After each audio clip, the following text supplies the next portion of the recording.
It is splendid that our keynote speaker this year is the Republic of the Philippines President Bongbong Marcos.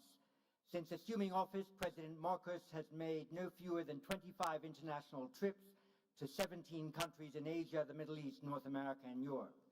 These trips have garnered investment commitments in excess of $72 billion. The Philippines has seen significant GDP growth of 7.6% in 2022 and 5.6% in 2023, and likely to rise above that this year.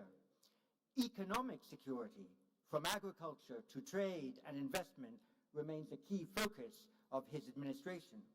Under his presidency, the Department of National Defense has renewed or upgraded its partnerships with the United States, Australia, and Indonesia, while signing 6 major defense and security MOUs with Brazil, the UK, Canada, Vietnam, India, and Australia. It has also advanced reciprocal access agreements with Japan and France. A new comprehensive archipelagic defense concept is being conceived and implemented. President Marcos has raised the profile of his country internationally while preparing regionally to assume the chairmanship of ASEAN in 2026. We therefore have the honor tonight of hearing from one of the most dynamic leaders in Asia, whose country depends on finding the right combination of economic development, diplomatic relationships, military accords, confidence-building measures, and legal instruments to buttress its national security. Mr. President, the floor and this podium is yours.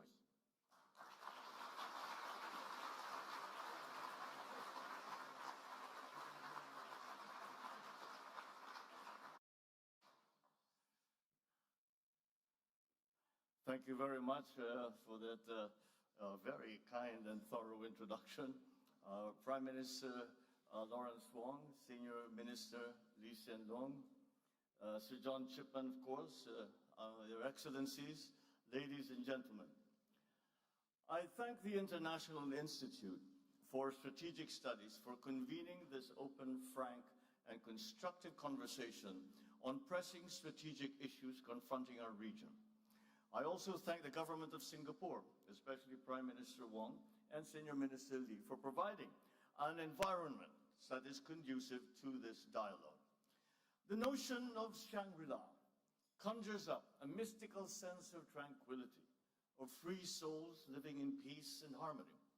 And it may sound like a wishful concept, but it is symbolic of a continuing dream, an international community that lives in peace, upholds the rule of law, and enables all nations to thrive in pursuit of their respective aspirations. We Filipinos are paragons of this dream. Our history reflects our commitment to the values that engender amity, fraternity, and sovereign equality amongst nations. Our commitment to peace and to the rule of law inheres in how we have defined our sovereign home. When we established our Commonwealth in 1935, we put together a constitution that defined our territory in accordance with the international treaties that became the basis of our archipelagic unity. The Treaty of Paris between Spain and the United States crystallized our islands into a cohesive whole. The Treaty of Washington clarified the extent of our sovereignty and patrimony and a line set by international powers.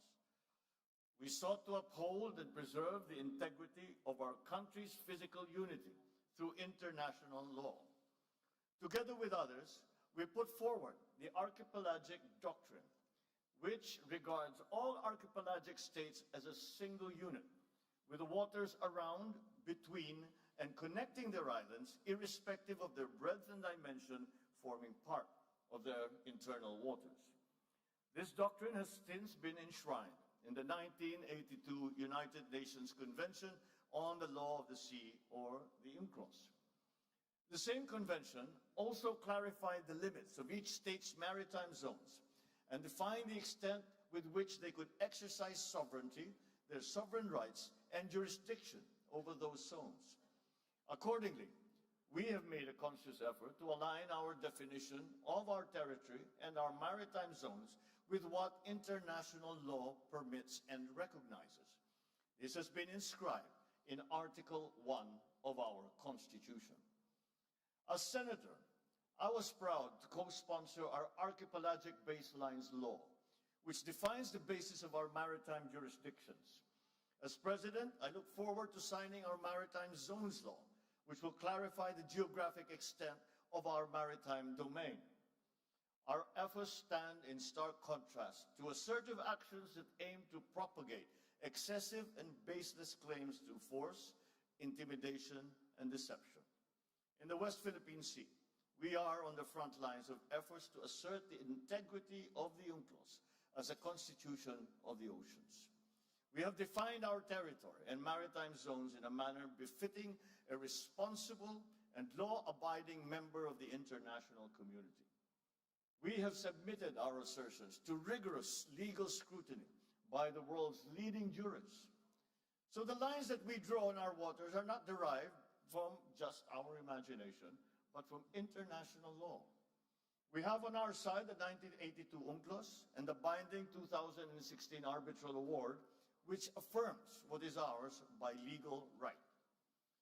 In this solid footing and through our clear moral ascendancy, we find the strength to do whatever it takes to protect our sovereign home, to the last square inch, to the last square millimeter. The life-giving waters of the West Philippine Sea flow in the blood of every Filipino. We cannot allow anyone to detach it from the totality of the maritime domain that renders our nation whole.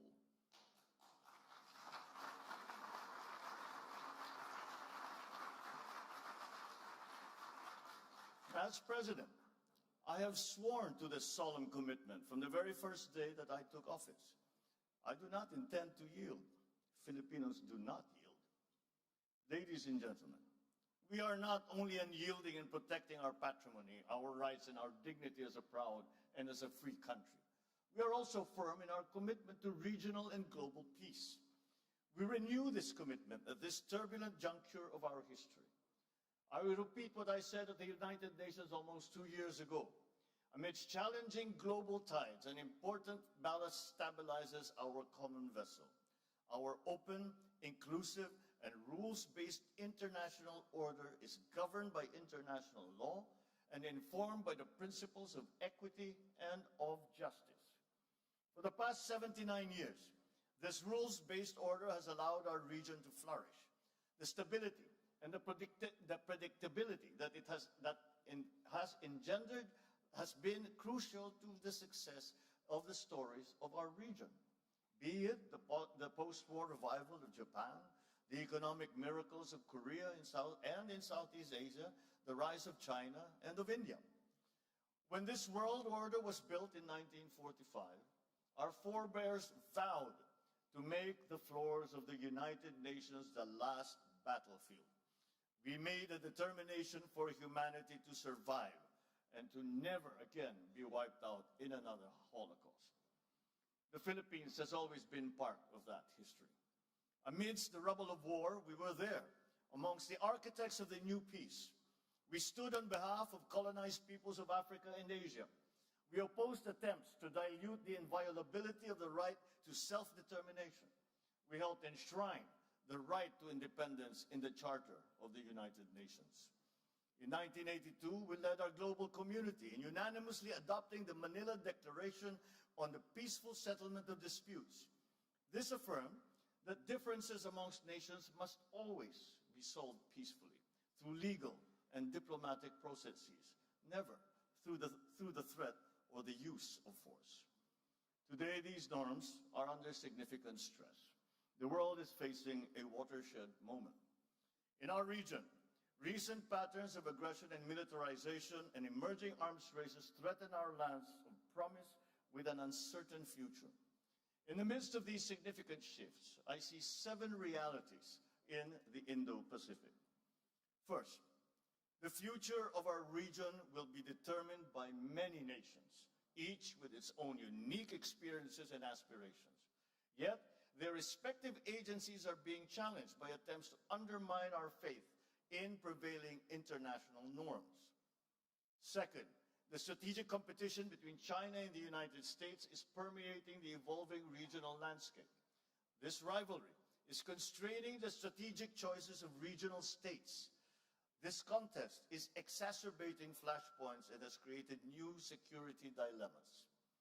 Third, the region looks to ASEAN as the institution that will hold the center amidst these evolving dynamics.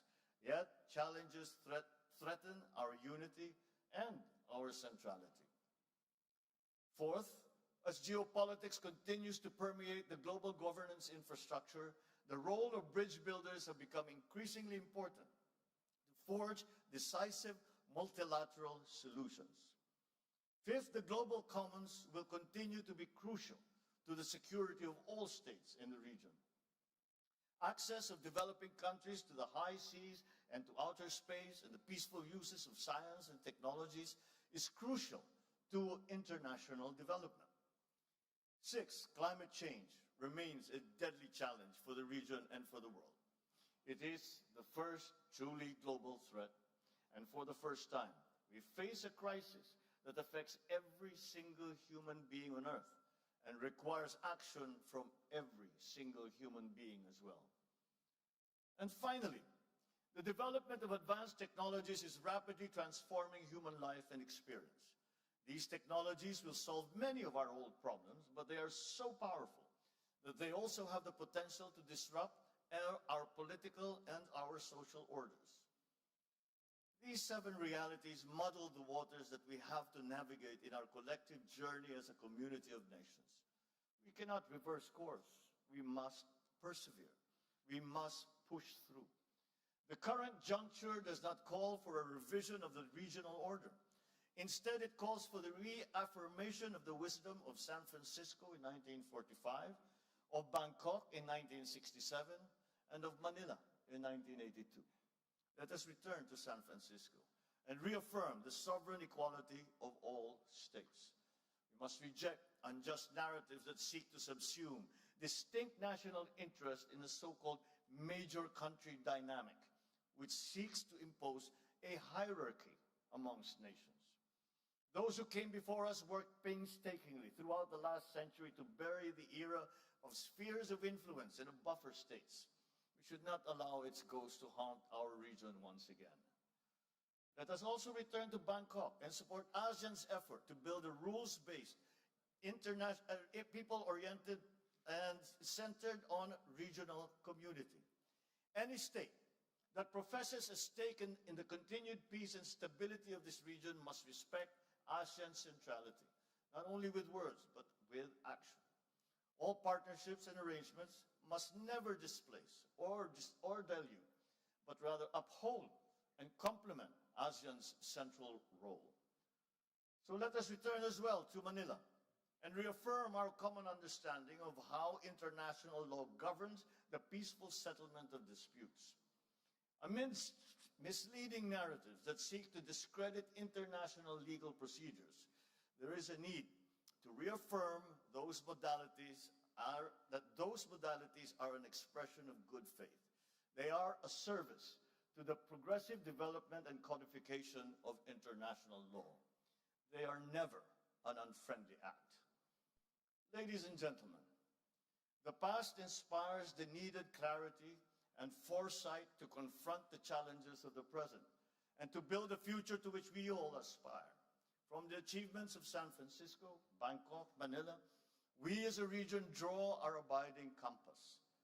First, the sovereign equality of states must remain sacrosanct. Second, ASEAN and ASEAN-led processes must remain central. Third, the rule of law and the integrity of multilateralism must prevail. These 3 constants guide our efforts to prepare ourselves for the challenges ahead. We need to begin by resoundingly rejecting misguided interpretations that paint our region as a mere theater of geopolitical rivalries. We are not mere bystanders to unfolding world events. We are the actors that drive those events. We are the main characters in our collective story. We are the owners of the narratives of our regional community. Thus, we reject any attempt to deny strategic agencies, especially by force, that seek to subordinate our interests to anyone else's. China's determining influence over the security situation and the economic evolution of this region is a permanent fact. At the same time, the stabilizing presence of the United States is crucial to regional peace. It's never a choice.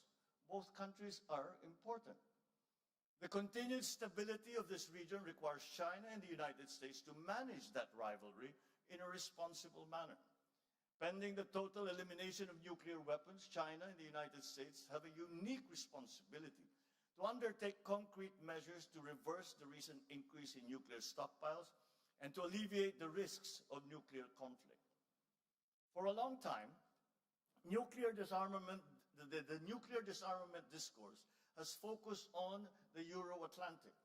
Together with our strategic partners, Australia and Japan, the Philippines has been seeking to bring Indo-Pacific issues to the fore. We promote nuclear risk reduction in the region through the ASEAN Regional Forum.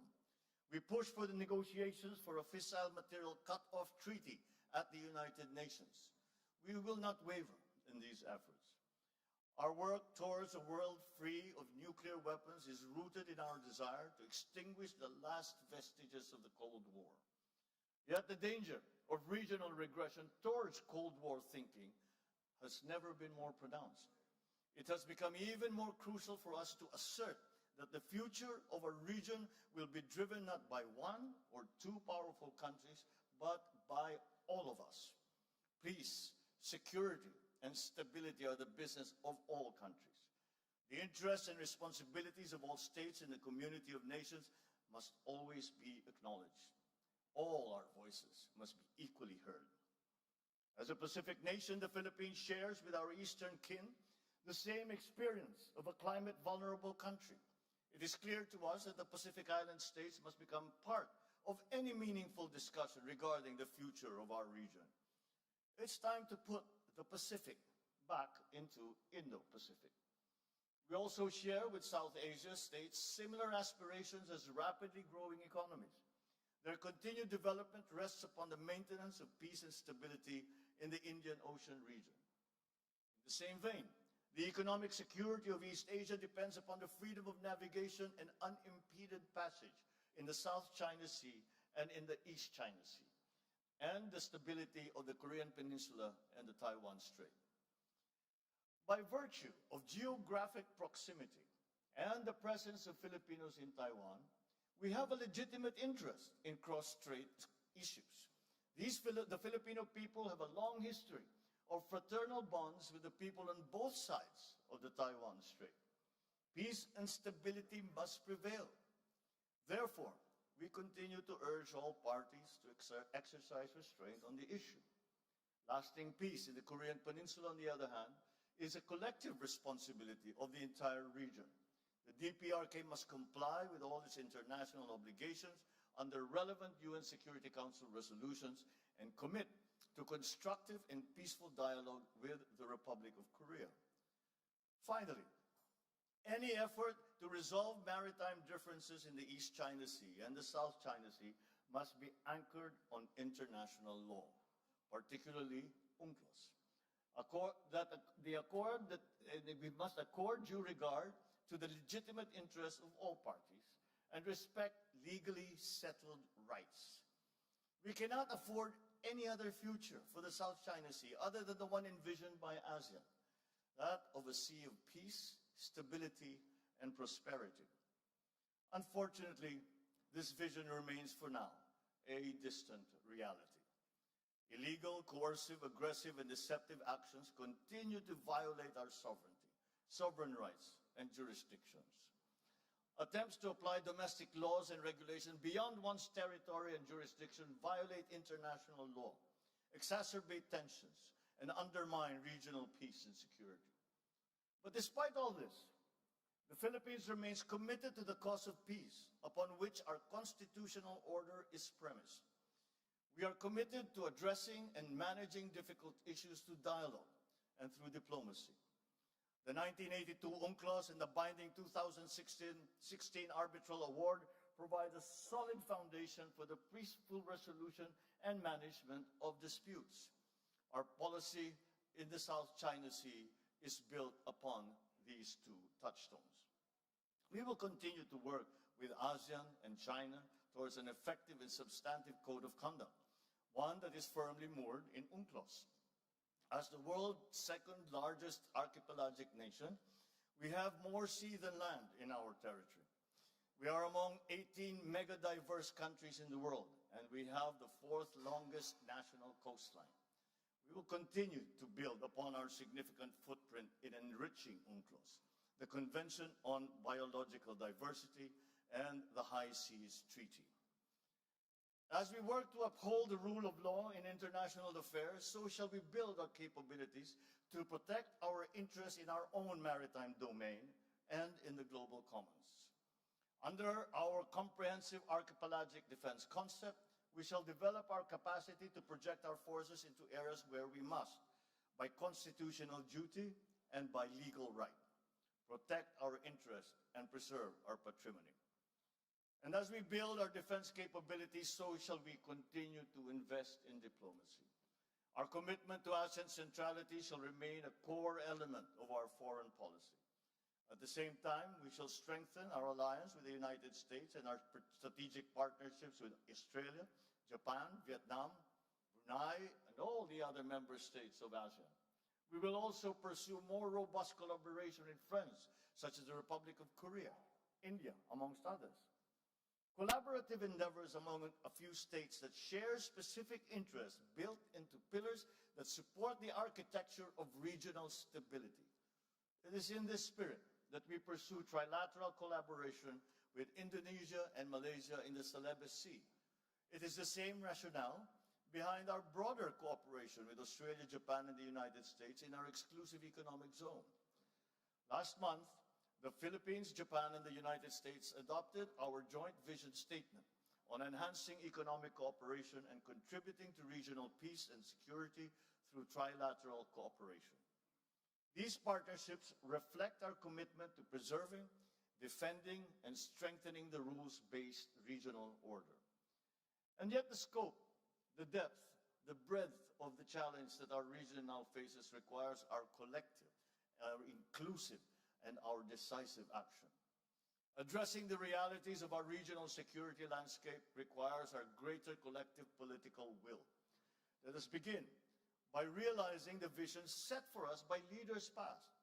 In 1976, 5 leaders of Southeast Asia, including my father, signed the Treaty of Amity and Cooperation in the Southeast Asia, or the TAC. This landmark treaty is meant to promote perpetual peace, everlasting amity, and cooperation amongst nations. Its goal is to contribute to their strength, the solidarity, and closer relationship. The TAC's provisions were relevant then, and they remain relevant to this day.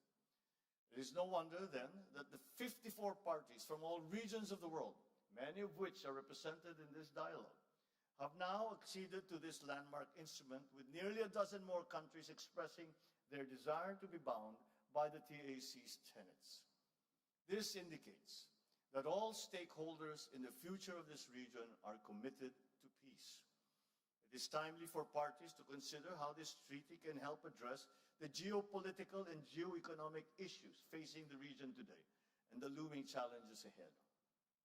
So as we look to the future, let us breathe new life into this noble purpose and the principles of this treaty. Ladies and gentlemen, beyond the regional horizon, we recognize the importance of upholding multilateralism. It remains the single viable platform for collective action against transcendent global challenges. We must therefore step back from the precipice of paralysis. We should transcend geopolitics, find common ground, work to strengthen global institutions. This requires active leadership on the part of middle powers, which have the capacity to cross political and ideological lines, forge genuine consensus, and lead credible efforts towards decisive multilateral solutions. I am proud of the Philippines' efforts to build bridges on issues ranging from climate action to disarmament and non-proliferation, from sustainable development to equitable global health cooperation. In all our multilateral engagements, we seek to bridge global conversations with our unique regional perspectives. Just as Indo-Pacific states must determine our own destiny, so too must we be active participants in charting the future of the world. We must shape the rules. We must build those bridges. It is in this context that we are actively seeking to amplify Indo-Pacific voices in the context of global conversations on the issue of lethal autonomous weapon systems. We will likewise seek regional consensus regarding the development of norms of responsible behavior in outer space and in cyberspace. We will bring our experience as a trusted partner, credible pathfinder, and committed peacemaker when elected to the United Nations Security Council for the term of 2027 to 2028. My country has come a long way in our painstaking, often difficult, but steady journey towards the fulfillment of our people's aspirations. Despite daunting challenges and our increasing vulnerabilities, we remain on track to achieve our goal of a high-income economy and a prosperous country by the year 2040, a place where Filipinos live strongly rooted, comfortable, and secure lives. Our strong potentials come with an inevitable rise in our global standing. Just as we have done in the past, we will embrace our role in this region and around the world with a sense of purpose. We are determined to be a force for the good, a force for peace, a champion of regional and global unity, a staunch defender of the rules-based international order. The Indo-Pacific holds much promise as the fastest-growing economic hub and the largest contributor to global growth. That premise must be kept alive. Furthermore, that promise must be fulfilled. Geopolitics must not distract us from our fundamental duty as civil servants, as public intellectuals, as statesmen, to deliver for our people and to safeguard the future of the coming generations. This is the reason why we strive for stability, for security, and for peace. This, ladies and gentlemen, is our core purpose, our collective commitment, our calling. It is for this most noble of causes that we must come together to win the future of our region and to make a better world. And with your help, with our partnerships, with the alliances that we forge, we will make it happen. Thank you and good evening.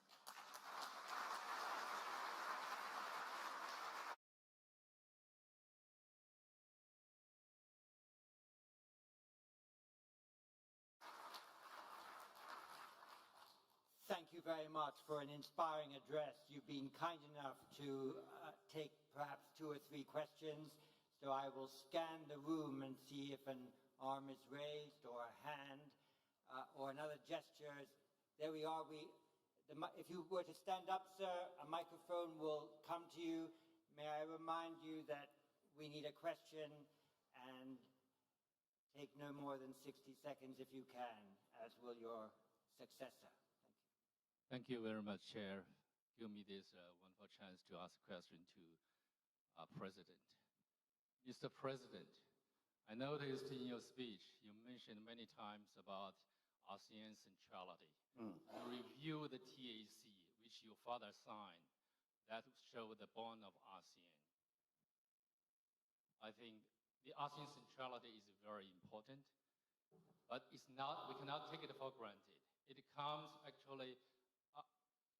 from the ASEAN way, the 3 principles. First, mutual respect. Second, consensus building. Third, considerate other parties' comfort level. In my words, to put it simply, we can summarize it as 3 no's. Non-intervention, and non-use of force, and non-hyping up hot spots. Only because of these principles strictly followed by ASEAN members and other stakeholders that we have ensured the ASEAN and East Asia at large for a long-lasting peace since the end of the colonial rules in history. So we cherish a lot. I fully agree with you. I support the centrality of ASEAN. And even some professor like Cashion Makboni, he suggests ASEAN is deserved to award a peace Nobel Peace Prize. I agree with him. Thank you very much. I think your question is, do you agree with me? So President Marcos, Yes, please. my Thank you question very much. is, President, in the eyes of the international community, some of your Philippines behavior in recent times, it now sounds like you really consider other parties' comfort level, and there is a risk of ruining the regional long-earned, long-lasting peace since the end of the, colonialist history. What's your comments on that? Thank you very much. Well, I cannot imagine what you must be referring to if the reference or the allusion is to the Philippines somehow tearing apart what we have agreed on with in terms of ASEAN centrality. Quite the contrary. I think if you examine more closely the remarks that I just made, I precisely focus on ASEAN centrality, and that the principles that are laid down that are involved in the concept of ASEAN centrality are some things that we must use to guide us.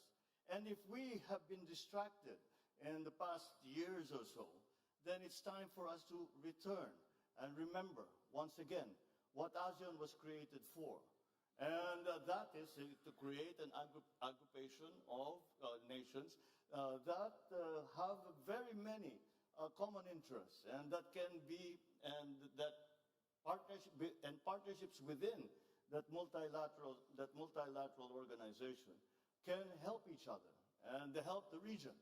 And so the Philippines is still remains true to the principles that were established and upon which ASEAN was born.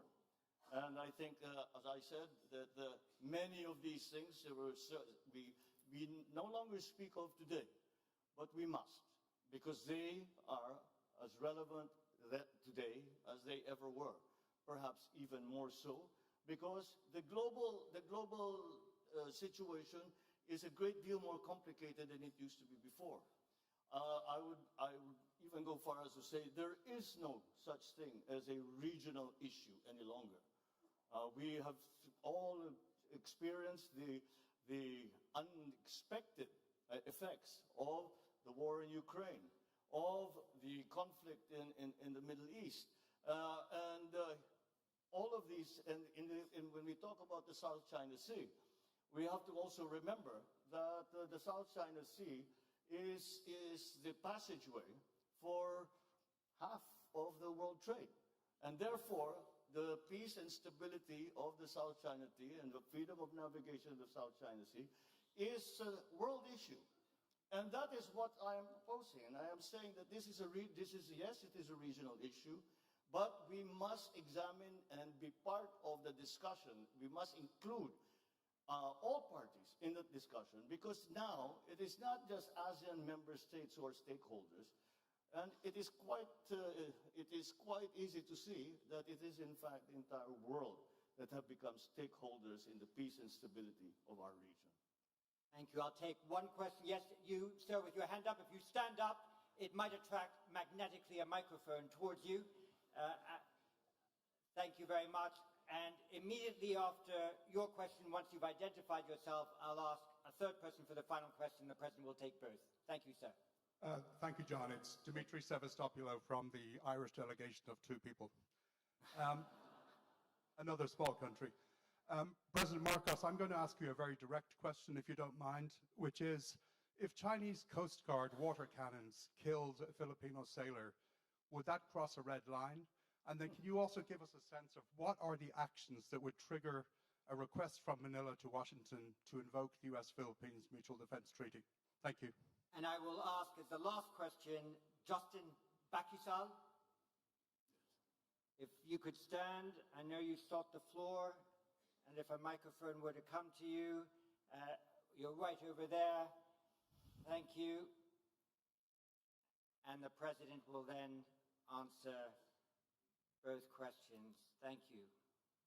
You're one of our young leaders from ASEAN. So please go ahead. Magandang gabi, Mr. President. Good evening, Mr. President. My question relates to your vision for the force posture of the Philippines by the end of your term. So the Philippines has always discussed that the defense of our national territory is primarily our responsibility under the unilateral defense plan. So what specific force packages are you eyeing particularly in the next coming years? And what exactly are we to expect after Horizon 3 of the AFP modernization program? Thank you. Thank you. It is what the gentleman is referring to, the Horizon 3 acquisition program, is the acquisition program that our Department of National Defense has just completed. Then we are presently in the process of finding suppliers for all the different requirements that we have to build up our capabilities in the armed forces of the Philippines, and that we are hoping that these acts are just a deterrence, and we, as they say, to work for peace, prepare for war, and it is an unfortunate truth. But and that is why we have undertaken this long-term. It has been going on for many years now. This long-term plan of increasing the capabilities of our military and our civilians, such as the Coast Guard in the Philippines. To go back to the first question, what would happen if there was an incident that ended up killing a Filipino serviceman, be they a Coast Guard or in the military and part of the Navy? Well, that would be that would certainly increase the level of response, and if by a willful act on a Filipino, not only serviceman, but even a Filipino citizen, if a Filipino citizen is killed by a willful act, that is, I think, very, very close to what we define as an act of war, and therefore we will respond accordingly. And our treaty partners, I believe, also hold that same standard for when the actions, with the joint action, will be undertaken in support of any such incident in the Philippines. Once we already have suffered injury, but thank God we have not yet gotten to the point where any of our participants, civilian or otherwise, have been killed. But once we get to that point, that is certainly, we would have crossed the Rubicon, certainly crossed the Rubicon. Is that a red line? Almost certainly it's going to be a red line. Mr. President, you have helped us to set the agenda. You have provoked our thinking. You've spurred us to action. That is the keynote speech that we needed. That is the keynote speech that we got. You have sung for your supper. I think it's time for you to enjoy it. Thank you, sir. Thank you. Thank you very much.